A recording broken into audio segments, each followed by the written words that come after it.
नमस्कार, city post में आपका स्वागत है। मैं हूं वंदना। इस वक्त हमारे साथ अभी मौजूद हैं बीजेपी के ओम प्रकाश भुवन जी हैं। ये प्रदेश संयोजक पंचायती राज प्रकोष्ठ के हैं। सर, किस तरीके की तैयारी चल रही है चुनाव 2020 के विधानसभा चुनाव को लेकर? कि भारतीय जनता पार्टी के विभिन्न क्षेत्रों में से एक क्षेत्र है भाजपा का पंचायती राज प्रकोष्ठ, जो पूरे बिहार के जो स्थानीय निकाय के जनप्रतिनिधि हैं उनके बीच पार्टी की विचारधारा, पार्टी के द्वारा किए जा रहे गांव, गरीब और किसान के कल्याण की योजनाएं कैसे ज़्यादा से ज़्यादा हम पहुंचा पाएँ, यही योजना हमारी रहती है। अगर बीते दिनों का हम अध्ययन करेंगे तो 2013 के 13वां वित्त आयोग के माध्यम से जो पैसा गया था, केंद्र ने भेजा था, और प्रधानमंत्री नरेंद्र मोदी जी के बनने के बाद 14वां वित्त आयोग का, वो लगभग 5 गुना ज़्यादा पैसा गांव के विकास के लिए भेजा गया। मनरेगा की राशि आप देखेंगे तो जहां 40 से 50 हज़ार करोड़ राशि होती थी कांग्रेस के ज़माने में, आज 1 लाख करोड़ राशि मनरेगा का बजट किया गया। तो ये छोटी छोटी जो बातें हैं, निश्चित तौर पे ये गांव के विकास के ये एक लंबा रास्ता तय करने वाली है। जैसे आपको याद होगा कि आदरणीय अटल जी के समय में जब पहली बार प्रधानमंत्री ग्रामीण सड़क की कल्पना की गई तो उसको ज़मीन पे उतरते उतरते 15-16 साल लग गए, और आज अब कोई गांव ऐसा नज़र नहीं आता जहां सड़क है। तो जो प्रधानमंत्री नरेंद्र मोदी जी ने जो एक बजट बढ़ाने का काम किया है और गांव, गरीब और किसान को फोकस करने का काम किया है स्थानीय निकायों के माध्यम से, तो आने वाले 10 साल के बाद वो एक चमकता हुआ गांव, विकसित गांव हमारा नज़र आएगा, और उसी विषय को ज़्यादा से ज़्यादा नीचे तक हम आम लोगों तक पहुंचा सकें, उनके कल्याण की योजनाओं को उन तक जानकारी दे सकें। इसी के काम में भारतीय जनता पार्टी के पंचायती राज प्रकोष्ठ के कार्यकर्ता काम करते हैं और उसमें लगे हुए रहते हैं। जी, कल बिहार जनसंवाद रैली का संबोधन करेंगे डिजिटल के माध्यम से गृह मंत्री अमित शाह। कैसी तैयारी बीजेपी के अंदर चल रही है और क्या कुछ अब तक तैयारी हो चुकी है?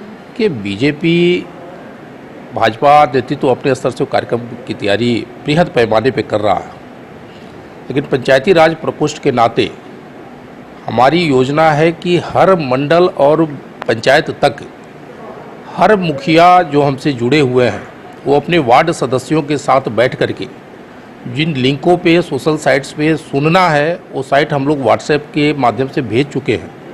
तो हमारे मुखिया, जिला परिषद, बीडीसी ये अपने स्थानीय निकाय के जनप्रतिनिधियों के साथ बैठ के आदरणीय अमित शाह जी के संबोधन को सुने, और केंद्र सरकार के द्वारा बीते 6 सालों में जो स्थानीय निकाय की मजबूती के लिए काम किया गया है उनको जन जन तक पहुँचाए।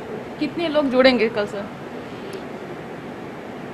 भाजपा का तो आंकड़ा है कि अपना कि लगभग 70,000 बूथों तक, हर बूथ तक हमारे लोग पहुँचे, लेकिन हमारा जो आंकड़ा है कि बिहार के 1049 के आसपास जो मंडल हैं, उन मंडलों तक कम से कम पंचायती राज के प्रकोष्ठ के पदाधिकारी खुद बैठ करके और सुने, और अधिकांश हमारे मुखिया जो 8,500 के करीब में पंचायतें हैं, उनके मुखिया अपने वार्ड सदस्यों के साथ बैठ के सुने पूरे बिहार में। हमारी अभी यही योजना है, और इसी योजना के क्रियान्वयन के लिए आज प्रदेश टीम की हम लोगों ने भी घोषणा कर दी है।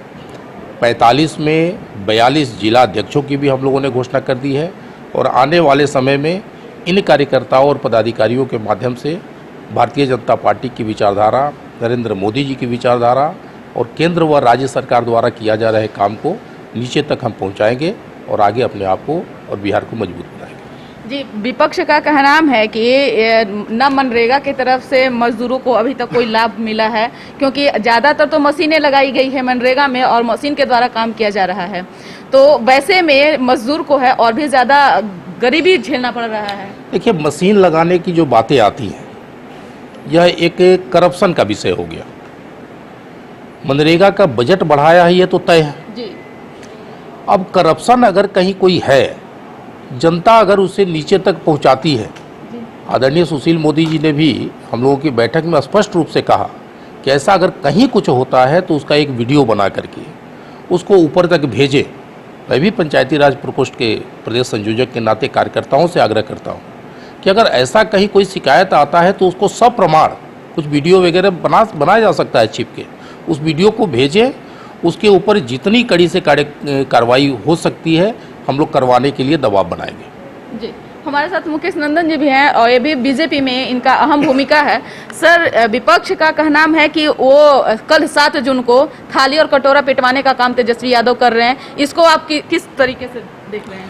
देखिए, आज पंचायती राज प्रकोष्ठ में बिहार प्रदेश के सह संयोजक की जवाबदेही हमारे संयोजक ओम प्रकाश भुवन जी के द्वारा मुझे दी गई है। इसने जो नई कमेटी की घोषणा की गई है, और इसमें सिर्फ मैं इतना ही कहना चाहूँगा कि विपक्ष इस समय बेरोजगार है और बेरोजगारी के आलम में उन चीज़ों को करने का प्रयास कर रहा है जो एक दूसरे को रिलेट नहीं करते हैं। आज हमारा जो ऑनलाइन जो हम लोग अपने देश के माननीय गृह मंत्री जी जो एक नई व्यवस्था बनाए इस कोरोना काल में कि लगभग 1 लाख लोगों तक अपना संवाद और गांव-गांव तक जन-जन तक अपना संवाद पहुंचाएंगे, ये अपने आप में पूरे भारत के लिए एक उदाहरण है। ये पहला एक ऐसा प्रयोग है, इसके पहले इस प्रकार का कहीं भी किसी भी प्रकार की रैली नहीं हुई है, और निश्चित तौर पर जब एक नया प्रयोग हो रहा है और वो उनको मालूम है कि भारतीय जनता पार्टी सक्षम है, और भारतीय जनता पार्टी चूँकि गांव-गांव तक पंचायत तक भारतीय जनता पार्टी के कार्यकर्ता हैं, तो हर बूथ पर भारतीय जनता पार्टी का कार्यकर्ता है, वो ऐसा काम कर सकती है। और जो विपक्षी दल है, चाहे कांग्रेस हो चाहे राजद हो, वो एक ऐसे आयोजन करने में सफल नहीं हो पाएगी, सक्षम नहीं है, तो उनके पास केवल जो है खिसियानी बिल्ली खंबा नोचे, इसके अतिरिक्त और कोई उनके पास कोई चारा नहीं है कि ये एक झूठा प्रलाप जो है वो करके जो है विषय को डाइवर्ट करने का प्रयास कर रहे हैं। लेकिन आप देखेंगे कि कल निश्चित तौर पर पूरे देश में और पूरी दुनिया में एक उदाहरण जाएगा कि डिजिटल इंडिया के माध्यम से किस प्रकार से मोदी सरकार ने गांव को इतना सक्षम कर दिया है, पंचायतों को इतना सक्षम कर दिया है कि वो भी अपने बूथ पर और अपने पंचायत में बैठकर माननीय गृह मंत्री अमित शाह जी के उद्बोधन को कल सुनेंगे।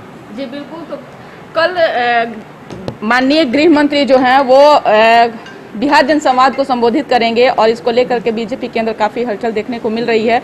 लोग अपने तरह से उसकी तैयारियां में जुट चुके हैं, क्योंकि इतिहास में पहली बार ऐसा होगा कि डिजिटल के माध्यम से लोगों से जुड़ने का काम बीजेपी के गृह मंत्री अमित शाह करेंगे। देखना यही होगा कि कितना हद तक ये रैली जो है वो सफल मानी जाएगी, कितने लोग इससे जुड़ेंगे।